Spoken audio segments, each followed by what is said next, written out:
Agora para tudo que eu vou dar um abraço no meu médico, no meu amigo, neste querido. Eu vou levantar. Ai, que delícia, que bom estar aqui. Seja muito bem-vindo. Falei no seu Snap que essa é a sua casa também. Você sabe que você tem uma participação especial. A gente te vê sempre aqui, porque você dá várias dicas. Assim, quando você não vem, a gente passa uma dica sua. Tô sempre presente. Tá sempre presente. Fico feliz. Mas hoje, a sua turma que te acompanha já tá ansiosa te esperando e eu quero aprender contigo. Quais são os 4 pilares? Esses que eu falei, foi você quem disse que seriam esses. Por quê e como é que você chegou a essa conclusão? Cláudio, foi assim, tanto a relação da mídia social. Eu nunca fiz uma mídia social buscando ser popular. Eu sabia que o meu tempo de consulta não era suficiente para dar para o meu paciente toda a informação que ele merece, que ele precisa e que eu tenho para oferecer. Foi então que eu comecei a desenvolver a mídia social para o meu paciente. Onde ali eu dizia, acompanhe a minha mídia, porque eu vou estar sempre orientando e postando orientações sobre saúde de uma forma geral.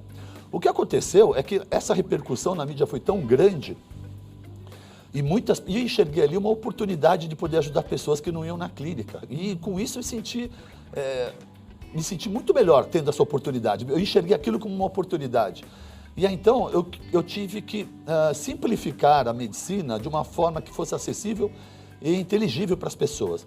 E aí a medicina é tão complexa e tão inteligente que eu quis simplificar em 4 pilares. E acredito que dessa maneira nós conseguimos abordar o que há de importante na saúde, Cláudia. Então, você já deve ter ouvido dizer que o homem é o que come. É verdade, mas na verdade o homem é o que ele absorve. Então não adianta só ter uma alimentação saudável, é necessário ter um intestino saudável. Um indivíduo que passou uma vida inteira se alimentando mal, machucou o seu intestino, inflamou o seu intestino. Então ele precisa tratar esse intestino com respeito, fazendo uma desintoxicação, reposição de lactobacilos, para que então aquele alimento saudável seja totalmente absorvido e esses valores nutricionais atendam às necessidades de um homem saudável. Esse é o primeiro pilar. O segundo pilar é atividade física. É lógico que todo mundo sabe da importância disso. Não precisa ser um atleta, Cláudia, mas precisa deixar de ser sedentário. Sedentário hoje é um grupo de risco que é associado com o alcoolismo, ou com o tabagismo, ou com uma alimentação ruim, vai, sem dúvida nenhuma, aumentar os riscos de poder gerar alguma doença futura. Então, e deixar de ser sedentário, basta 30 minutos de caminhada. É muito simples para sair desse quadro perigoso que é o sedentarismo. Mas o que as pessoas não entendem ainda, mas a constelação em especial já, é que não há possibilidade de ter saúde física sem saúde mental, sem saúde espiritual e sem saúde emocional. E é essa abordagem que eu mais tento trabalhar com todos, a ideia de tentar manter a mente positivada, tirar a negatividade que as pessoas e o sistema e a sociedade nos impõem, aprender a respirar e meditar para resolver problemas de emoção, ao invés do que querer usar medicação para tal. E de verdade, respiração, meditação, oração, palavras e pensamentos positivos, associado a uma relação respeitosa entre as pessoas que você convive e uma boa atividade física, faz de você um ser humano completamente mais saudável. O terceiro pilar fundamental é o sono. Nós estamos vivendo um mundo de ansiedade, de estresse, de competitividade, de incertezas, inseguranças e medo. Isso tem alterado o equilíbrio emocional das pessoas e gera um nível alto de cortisol, de um estresse, gera um alto nível de estresse, consequentemente uma secreção alta de cortisol. O cortisol é um hormônio que durante toda a história da humanidade ele era secretado para a sobrevivência. Ele gera situações no organismo em busca de proteger aquele indivíduo de sobrevivência, porque afinal de anos foram 3 milhões de anos, afinal de contas, foram 3 milhões de anos em que na era paleolítica o homem tinha que sobreviver pela fome, ataque e fuga de animais. O que acontece é que hoje o homem tem estresse emocional, seja por uma relação de um casamento ruim, ou uma relação profissional ruim, assédio moral, uma empresa em dificuldades, economia, perda de parentes, perda de sociedade, perda de dinheiro, concurseiros, jovens em busca de seu posicionamento sociocultural. Isso tem gerado muita ansiedade e estresse e estimula o cortisol. Só que diferente daquele período pré-histórico que gerava sobrevivência, as reações de um estresse hoje, numa questão emocional, alteram muito a qualidade de vida metabólica, hormonal e, consequentemente, acúmulo de gordura visceral e na circunferência abdominal. Então, o estresse precisa ser trabalhado, mas não com medicação, com atividade física, com alimentação, com pensamentos bons. E o quarto estresse, sem dúvida, o quarto pilar é a reposição de vitaminas, de micronutrientes, de neurotransmissores. Que a gente não consegue tudo isso com a alimentação? Consegue com a alimentação, mas muitas vezes é necessário reposição, pois esse indivíduo passou por um período de estresse e depletou. Depletou serotonina, depletou triptofano, depletou hormônios. O pico de cortisol alto durante um período longo na vida de um ser humano causa doenças. E é isso que está acontecendo com a nossa sociedade. Vivendo com sobrepeso, com sensações de depressão, sendo tratados como depressão, mas muitas vezes são só tristezas e fadiga, e a sociedade está adoecendo. Porque sob estresse, com cortisol alto, a alimentação que ele encontra é uma alimentação industrializada, cheia de açúcar, cheia de farinha, cheia de produtos industrializados, corantes, edulcorantes, emulsificantes, gerando toda essa associação no indivíduo adoecido, aumentando os riscos de desenvolver doenças também. E aí vira uma bola de neve, porque aí esse indivíduo vai num médico, toma um medicamento que intoxica ainda mais o corpo. Perfeito. E aí fica, e ele não sai dessa situação e um potencializa o outro. Então, a ideia é, se a pessoa se enxergar em pilares diferentes, conseguir abordar esses pilares, a ideia é de que se promova a saúde. Então, a gente precisa de uma medicina, um médico integral, que trate o indivíduo como todo. Perfeito. Porque senão a gente vai por partes e vai bagunçando tudo. Por isso que eu não gosto e não quero ser especialista em nada. Eu costumo dizer que eu sou um médico holístico, eu quero ver o paciente como um todo. Mas para ser um bom profissional, não posso querer estar sozinho. E então existe a medicina integrativa, que é quando você com bons profissionais consegue gerar tudo que o paciente precisa. Bons nutricionistas, bom preparador físico, bom fisiologista do exercício, uma boa pediatra. E com isso nós conseguimos um bom ginecologista que pense em comum, todos promovendo em busca da promoção da saúde. Mas eles precisam ter comunicação, tem que estar tudo integrado. É o que eu faço no meu instituto, mas é o que eu peço para as pessoas tentarem buscar profissionais que se falem, que essa é a verdadeira medicina. Você começou falando sobre a má absorção, que se a gente come bem, mas não tem um intestino saudável, não tem uma absorção boa. Isso. Né? É verdade que o intestino é considerado o segundo cérebro? Como é que é isso? O que é isso? Eu já falei sobre isso aqui. Sim, vamos repetir sempre, porque é importante, Cláudio. O nosso intestino é, depois do cérebro, o órgão com mais terminações nervosas. Isso não pode ser negligenciado, não pode ser analisado. O órgão que mais tem relação nervosa com o sistema cerebral é o intestino. Então, qualquer alteração no seu intestino, uma distensão, um empachamento, um desconforto intestinal, gera muito desconforto emocional, gera muito desconforto de qualidade de vida nas pessoas.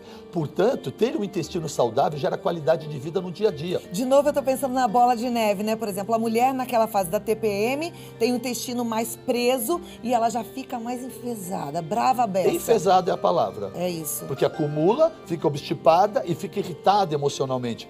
Um acumulando o outro, exatamente isso que acontece. Agora, o que acontece que a sociedade não sabe, e por isso veio aquela questão do desafio, que talvez vamos abordar mais tarde, é a ideia de que no consultório e na clínica eu observei claramente que eu resolvi muitos problemas de saúde de muitos pacientes que rodavam por médicos e clínicas e sendo tratados até como depressão e como se não tivessem nada, porque o médico não conseguia nos exames enxergar, algo muito simples. O ser humano tem uma característica que é da individualidade. E, portanto, acreditar que aquele alimento que não faz mal nenhum àquele indivíduo não faz mal a nenhum outro é um grande erro.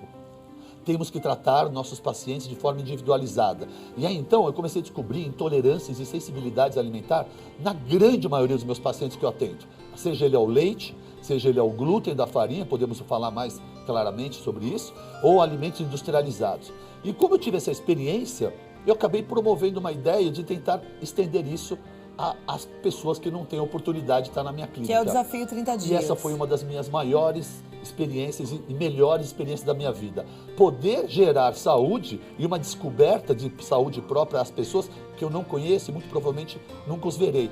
E a ideia de poder atender gente do Brasil, até sem humildade, do mundo inteiro que me acompanha, Cláudio, e receber deles o feedback. Eu fui lá no Instituto Baracate, eu vou sempre, mas no ano passado tinha aquele DJ famoso, David Guetta. O David Guetta. Olha isso, chique, né? Até não poder mais. É muito legal. Olha. Mas assim, eu gosto de lembrar as pessoas mais simples, aquelas que jamais poderiam ter acesso à minha clínica. E com isso poder ajudá-las de alguma maneira. Isso me faz um homem feliz, Cláudio. De verdade, eu sinto uma missão e um propósito sendo cumprido. Você disse que cada indivíduo tem sua tolerância e intolerância a determinados alimentos. O desafio 30 dias, o desafio Barakat, ele tira o glúten e a lactose por 30 dias. Você acredita que todos nós temos intolerância a glúten e lactose? Ou tem gente que pode comer glúten e lactose? Muito boa pergunta. Isso é importante ser esclarecido. Não estou aqui, eu vejo muita sociedade retrógrada querendo dizer que isso é modismo. Não, não há modismo, há uma falta de atualização deles. O que está acontecendo é uma mudança na qualidade dos nossos alimentos e uma mudança no comportamento alimentar do ser humano. E isso, numa era moderna, e esse alimento completamente diferente do que ele era 50 anos atrás. Entenda uma coisa, o pão da Santa Ceia de Cristo sequer glúten tinha. A farinha sarraceno foi, durante 100 anos, a única farinha que mais se usava.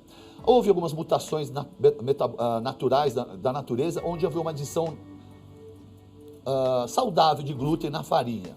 Mas a indústria descobriu que pegar uma farinha e adicionar mais glúten faz dela uma farinha mais comercial. Faz dela uma farinha que a confeiteira adora, uma massa elástica, uma massa boa, um bolo confeitado bonito, com massa crocante. Só que isso está nos custando saúde, porque há 20 anos, houve uma adição de mais de 400% de glúten na farinha para isso. Então, falar que a tua avó comia uma farinha que não fazia mal, que é um absurdo eu estar sugerindo isso, é porque não entende o que está acontecendo. A farinha de trigo, o glúten era de 23 cromossomos, hoje o glúten tem 46. Houve uma mutação genética nesse produto. Então, a farinha que nós consumimos hoje não tem nada a ver com a farinha da nossa avó, da nossa Então, hoje bisa. o glúten é ruim para qualquer pessoa? É uma experiência que eu sugiro, eu não posso afirmar. Tá. A mesma coisa o leite, entenda isso, Cláudio. Todo mundo sempre tomou leite, eu sou de um tempo, você é nova, não, que o leite chegava em casa, se não consumisse logo estragava. Tinha nata. Eu sou desse né? tempo, que o Hoje leite era na garrafinha. dura 6 meses? No saquinho plástico. Como assim? Eu entendo o seguinte, quanto maior a validade de uma comida, menor a validade da sua saúde. Esse é um conforto para a indústria poder vender e ter seus lucros, e não um conforto ou comodidade para você ter um leite em casa que dure 6 meses.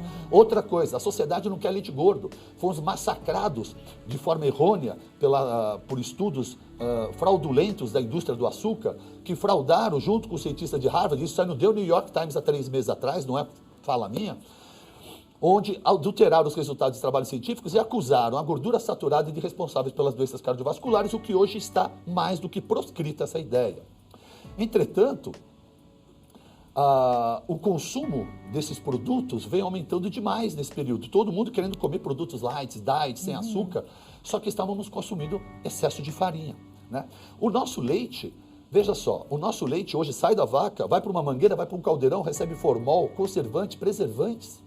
Vai para uma embalagem de alumínio e plástico, passa num caminhão sob horas embaixo do sol, recebendo reações químicas. Depois chega numa geladeira e fica suadinha, dizendo para você que vai esperar 6 meses. Esse leite não tem nada a ver com o leite que você tomou. Outro ponto, ninguém quer leite gordo, todo mundo quer leite desnatado. Um leite, se você tira a gordura, não sobra nada, é água rala. Para poder ser palatável à sociedade, eles adicionam muita lactose. O que acontece, Cláudio, é que a sociedade, todos nós seres humanos, não somos adaptados a leite para a vida toda. Em algum momento nós teremos uma reserva de enzima lactase para digerir o leite. Alguns desde a infância, desde o nascimento, outros numa vida mais tarde. Isso é individualidade.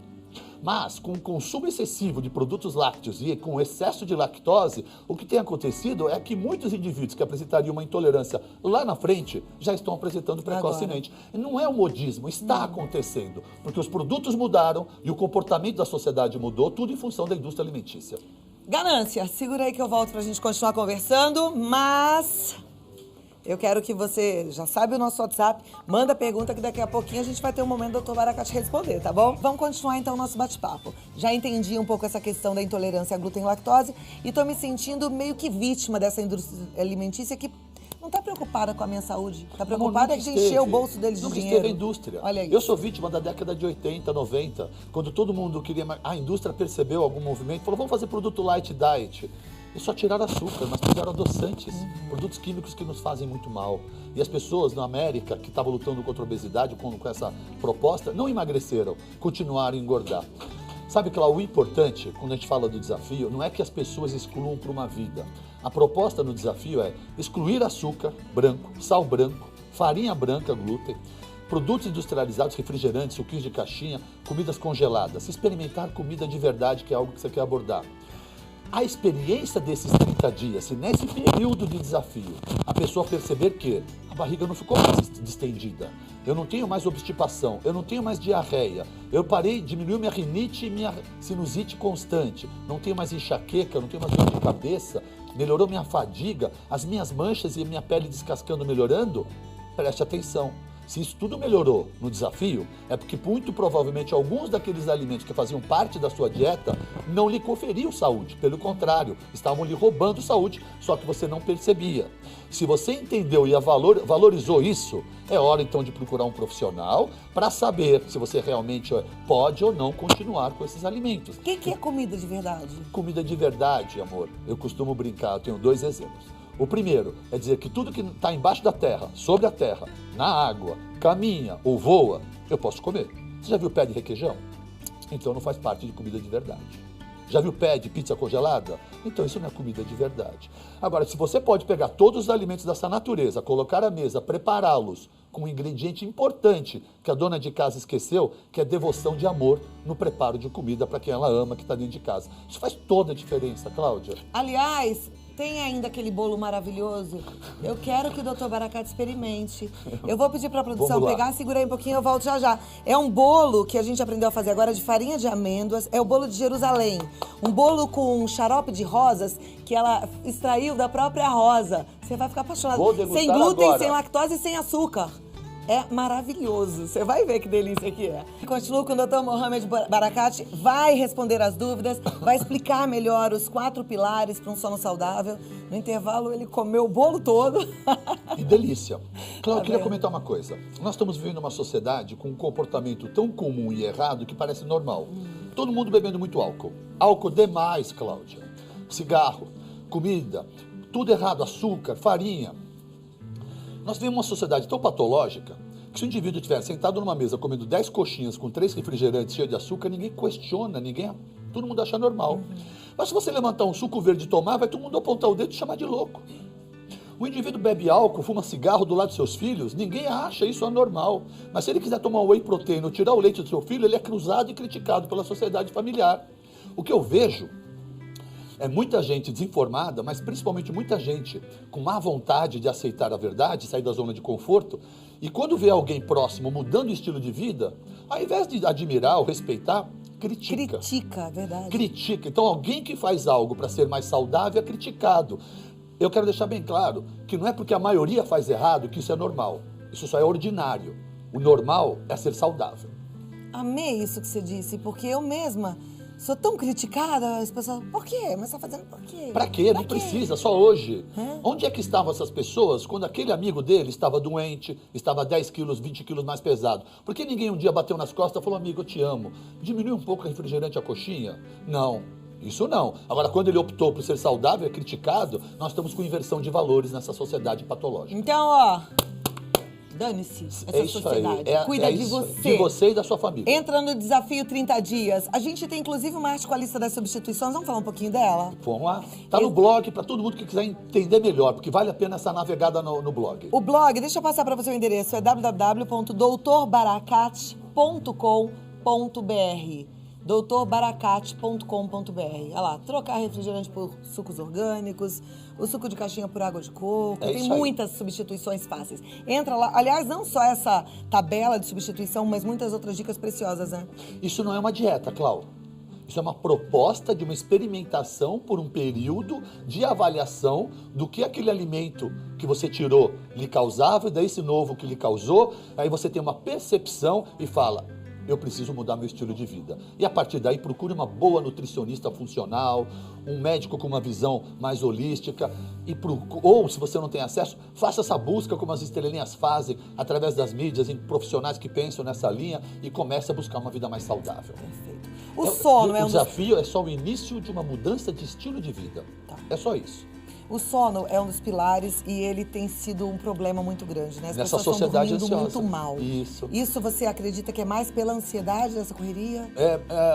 Sem dúvida nenhuma, como ele disse, quando o cortisol alto, diferente da pré-história, quando me preparava para atacar ou fugir de animais, ela tem descargas adrenérgicas para me preparar para esse combate. Só que a sociedade está tendo descarga adrenérgica dormindo.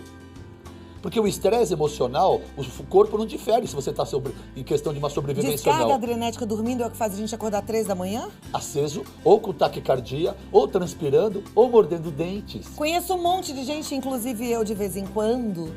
Agora não, porque agora eu tô direitinho. Agora você tá modulada. Mas assim, que acorda às 3 da manhã. Isso tem a ver com essa questão hormonal. Sem dúvida nenhuma, porque o cortisol alto faz uma queda na sua produção de serotonina. Com isso, você às vezes fica triste. Com isso, você tem mais vontade de comer carboidratos. E sem serotonina, a nível de hipófise, você não converte em melatonina. E o seu sono perde qualidade. Além de perder qualidade e profundidade de sono, você ainda é despertado por uma descarga da adrenalina, que muitas vezes, de forma, quando ela é exagerada e o paciente é muito frágil emocionalmente, desenvolve a síndrome do pânico, que é tão conhecida por tantos. Agora, que nada mais é do que a fase aguda do estresse. Só isso.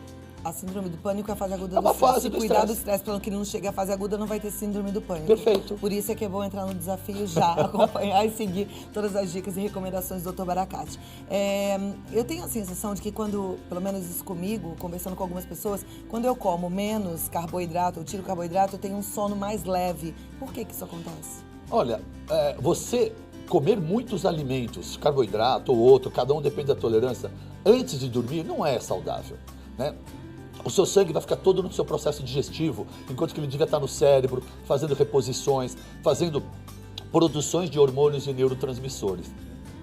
E com isso você rouba energia vital para a sua recomposição mental no seu trato digestório, que ele devia estar descansado já, né? É essa a realidade. Nós estamos comendo... Cláudia, o que está acontecendo é que as pessoas... elas estão comendo, estão buscando felicidade na compulsão pelo álcool, pela comida, pelo açúcar e dizem que sem isso não podem ser felizes. O que eu vejo é uma sociedade muito triste se só encontra a felicidade na mesa. A felicidade não pode estar na mesa. Ok, tem várias perguntas aqui. Eu vou fazer uma, mas você responde daqui a pouco. Tá Qual bom. é o melhor? Exercício aeróbio ou musculação? A gente fala sobre isso já já. Doutor Baracate, o que é melhor? Caminhada, corrida, bicicleta ou musculação? Eu quero fazer duas respostas para essa pergunta. Uma pergunta como essa e a outra é assim. Não existe o corpo ideal, Cláudia. Existe a melhor forma que o seu corpo pode ter. As pessoas têm que parar de criar expectativas erradas. Aceitar o seu código genético, eu sou assim e o melhor que eu posso ficar é assim. Porque uma das maiores causas de frustração, especialmente nas mulheres, é criar expectativa errada. A outra, não existe um esporte ideal. Existe aquilo que mais lhe convém, tudo depende da sua necessidade. O que eu posso dizer é que jovens devem fazer tudo. Tem que fazer tudo misturado, sem dúvida nenhuma. Um bom preparador físico é que vai orientar. Mas o que eu posso afirmar é que na terceira idade não há nada mais importante do que musculação. Há um erro muito grande nos homens e mulheres acima de 60 anos em querer, com alguns profissionais, de forma errônea na minha visão, querer ativar aeróbico. Ninguém precisa. Se ele já é um corredor maratonista, ok. Mas se ele quer ter qualidade de vida, o que um homem velho, uma senhora de idade precisa é de força muscular, de potência. Ele precisa sentar no sofá desse e levantar com facilidade e não com dificuldade. Isso traz dignidade ao envelhecimento. Maravilha. Bora fazer musculação, gente? Musculação sempre. Pergunta da Gisele, qual é a melhor opção para adoçar o dia a dia? Sem dúvida alguma, as frutas naturais. Entenda uma coisa, eu não falei que comida de verdade é o que está na terra? Deus não esqueceu de vocês que gostam de doces. São as guloseimas, são as frutas naturais. Não sucos de frutas, mas comer fruta. A partir do momento que você sai do vício do açúcar e do alimento industrializado, o seu paladar muda. E aquela maçã que parecia insonsa, fica doce. E aquela manga fica melada. Agora, se o seu cérebro e sua língua está viciado num paladar industrializado, fruta alguma lhe apetece. E para adoçar, se necessário, os produtos naturais, não os adoçantes artificiais. Então, prefira estévia e xilitol. Ou açúcar de coco, que tem baixo índice glicêmico. Tudo isso você encontra no blog. Deixa eu te fazer uma pergunta. O mel é bom? O mel orgânico, em pouca quantidade, em horários certos, é super saudável. O que é pouca quantidade de mel? 2 vezes ao dia, uma pequena quantidade, junto com uma fruta ou com alguma bebida. Tá. Agora, não é porque mel é natural, é que deve ser permitido em doses exageradas. Ok. O nosso telespectador, ele é de Curitiba, ele diz, sou o Shed Barque, acompanho o trabalho do Dr. Baracate nas redes sociais, agradeço por toda a informação de qualidade prestada e tenho uma dúvida em relação ao jejum intermitente. O que acha? Forte abraço, mestre. Ele fala. Bom, antes de mais nada, o jejum é uma atividade milenar de elevação espiritual. Acima de tudo, só quem experimenta o jejum começa a entender melhor as pessoas que não têm acesso à comida constantemente. Então essa é uma experiência espiritual e emocional que todos deveriam ter. Todas as igrejas, todas as religiões promovem de alguma maneira isso e acho que as pessoas não deveriam abrir mão dessa experimentação na sua elevação espiritual. Na questão de saúde orgânica, é fundamental. O jejum é natural. Ninguém é obrigado a comer o tempo todo. Tá cheio de gente que acorda e não tem fome. Por que cargas d'água ter que comer? Respeite não o corpo. Precisa. Eu não acredito em comer o tempo Lá em casa todo. A gente fica bravo porque as crianças, tudo grande, vai falar assim, vai, toma café, não tô com fome. Não tô com fome. E aí, ok? E ok, contanto que ele não vá para a faculdade e fique comendo refrigerante com Cheetos. Tá. Certo? Ele que organiza a marmita ou saiba que tal hora vai ter fome e que coma comida de verdade. O importante é respeitar o corpo, Cláudia. O corpo pediu comida, vamos comer.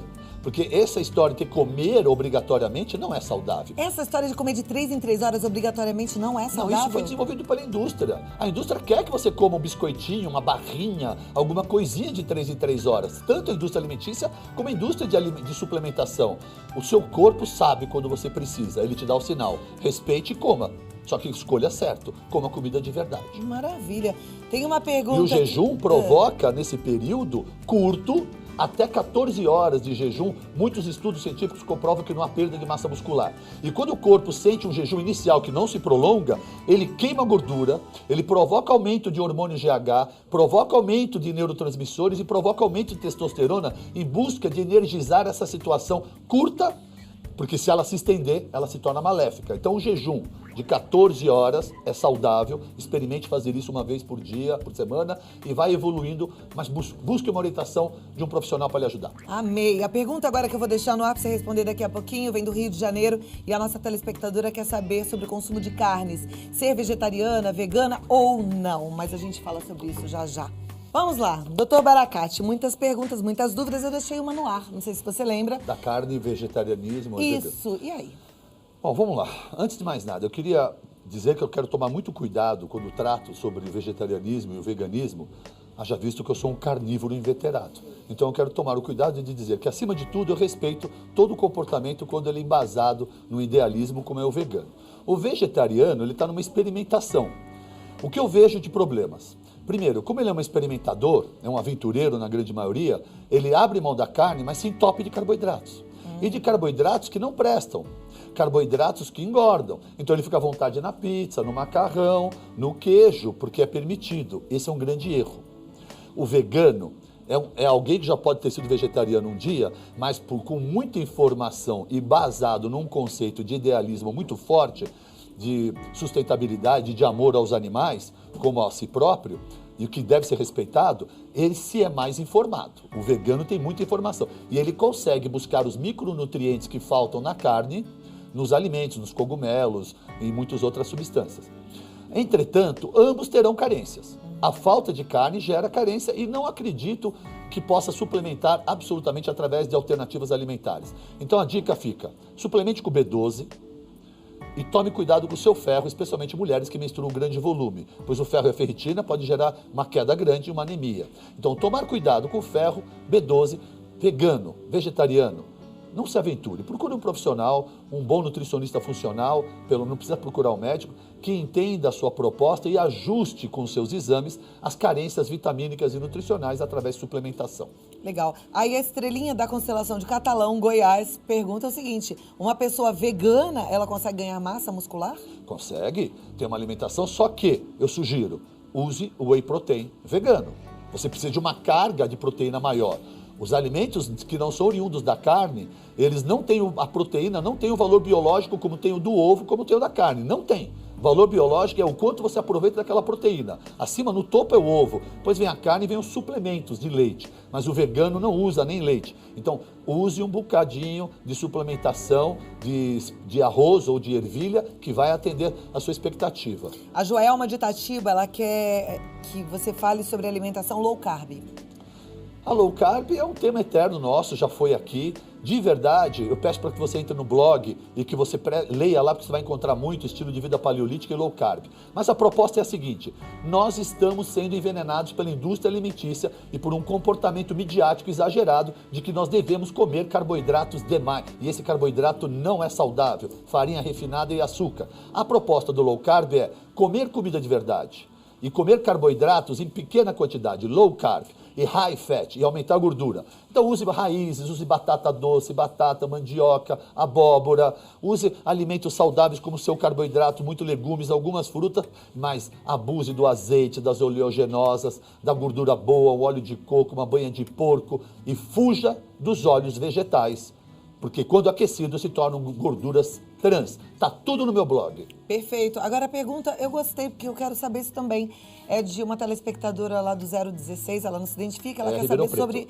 Então, kefir de leite, pode não? Se tem o mesmo problema que o leite? Veja só, o micro-organismo, o bichinho que está no seu leite, amor, ele se alimenta do açúcar do leite, ele gera um processo de fermentação. E o açúcar do leite é a lactose. Então, quando você tomar o seu kefir, vão ter traços de lactose. Agora, se você é realmente intolerante ao leite, veja só, se você toma um kefir, não tem nenhuma queixa, não há problema algum. Mas se você é um grande intolerante a leite, provavelmente você vai ter que sair para o kefir de leite de coco ou de água com açúcar mascavo.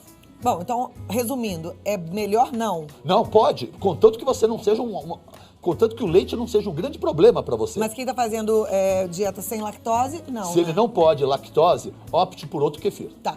A pergunta agora é da Giselda. Ela quer saber sobre os lactobacilos. Como colocar em dia os lactobacilos? Bom, o kefir seria uma opção. Não posso dizer isso para você, porque é preciso avaliar quais são as suas necessidades. Mas existem muitas cepas. Um erro comum é que a pessoa, quando vai escolher um lactobacilo, usa ele a vida inteira. O intestino precisa de um rodízio de cepas. Então procure um profissional de saúde atualizado para que ele faça esse rodízio. Cada 3, 6 meses, trocar as cepas e as quantidades, buscando diversificar a fonte de entrada de lactobacilos para poder prover uma flora intestinal, uma microbiota, um microbioma saudável no seu intestino. A Priscila, ela quer saber se ela pode ter intolerância à lactose pelo seguinte: quando ela era criança, tomava leite de cabra e até hoje, quando toma leite ou algum derivado, fica com muitos gases, barriga fica inchada, às vezes tem até diarreia. E ela quer saber se existe um exame que possa fazer a avaliação ou diagnóstico disso. Priscila, você toma leite e sabe que passa mal. Você precisa de um exame para isso? Eu vou te dar o exame mais eficiente e barato do mundo. Pare de tomar leite por 30 dias, amiga. Se você não tiver mais nenhum desses incômodos, você tem alguma dúvida de que era o leite que lhe causava isso? Ou você precisa de um papel escrito não tome leite? A partir dessa experiência, que é a proposta do desafio, você vai se tocar e vai falar, eu não posso mais com leite. Ah, você tem dúvida, Priscila? Então faz o seguinte, volte a tomar leite. Poxa vida, ficou 30 dias sem problema, tomou leite e voltou. Bezerrinha, procure um profissional e saia fora do leite de vaca. Opa! Aí uma pergunta que vem lá do DDD 49. Ela tirou as glândulas da tireoide e engordou 8 quilos, que é umas dicas. Não é tão simples, porque se a sua tireoide estiver bem ajustada com o seu profissional, ela não é mais a responsável pelo seu sobrepeso. Normalmente, porque você tirou uma tireoide por câncer, lhe gerou estresse. Você deve ter tido muita alteração metabólica pelo cortisol que eu expressei. E você acumulou uma gordura violenta rapidamente pelo estresse e ansiedade que qualquer indivíduo no mundo teria quando sabe que tem um câncer e vai ser submetido a uma cirurgia. Então, provavelmente, se a sua tireoide estiver corrigida, não é mais um problema dela. É um problema de cortisol e da sua alimentação que está errada num ambiente perigoso de estresse. Eu quero que você fale um pouquinho sobre saúde mental, emocional e espiritual, mas antes eu vou só fazer a colocação de um telespectador que me preocupou e aí você já responde com a sua mensagem final. A fibromialgia se instalou na minha vida, não tenho qualidade de vida, tomo vários remédios, não vejo resultado. Já pensei em até me matar, porque não aguento mais de dor. Fibromialgia é um problema do mundo moderno. Né? Durante muitos anos, os pacientes procuravam os médicos profissionais e na arrogância da medicina, do médico que não encontra nos exames uma causa, esses pacientes foram tratados como depressivos e como um transtorno mental a vida toda. Até hoje, o tratamento da maioria deles é antidepressivo, o que é um grande erro. Esse indivíduo que tem fibromialgia não dorme bem, eu tenho certeza, porque na verdade a fibromialgia se desenvolveu após uma fadiga por um longo estresse. Dorme mal.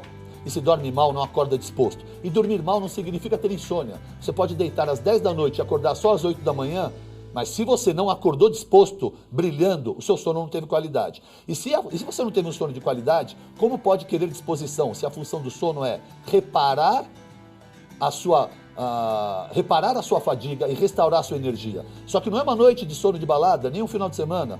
Há anos ou meses dormindo mal. Então, a partir desse momento, dormindo mal, como pode ter energia se você não for restaurado? São vários pontos que têm que ser tratados. É muito difícil de dizer tudo o que é preciso da fibromialgia.